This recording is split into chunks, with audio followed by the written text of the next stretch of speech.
When you open your account in Trustwallet, by default you will have a wallet of Bitcoin, Ethereum, Binance Coin and others. To add the fixed gold token to your account, click the settings icon in the upper right corner of the wallet. In the window that opens, enter Fix and click Add your token. Next, you need to select the BSC network. To do this, click on the network line and select Smart Chain.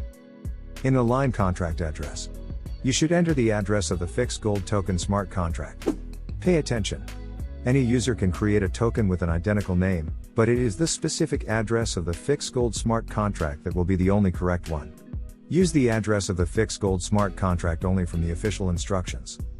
Scan website available in the video description. Then we specify the data, name, enter the name ProfiXone gold token symbol, enter the name fixed gold decimals, and the root version in the lower field, enter the value 18 after filling in all the lines, click done in the upper right corner. The fixed wallet was created successfully. In the window that appears, you will see the operations send, receive and copy. To find out the address of your fixed gold token wallet, click copy. You can paste the copied wallet number in the ProfiXone Capital personal account to receive the fixed gold token on the blockchain to your personal wallet. Click on the icon of your profile, then the settings button.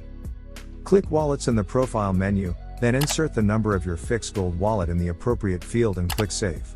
Attention! To perform further operations with the fixed gold token, you must have funds on your Binance Coin, BNB, account to pay the blockchain network commission.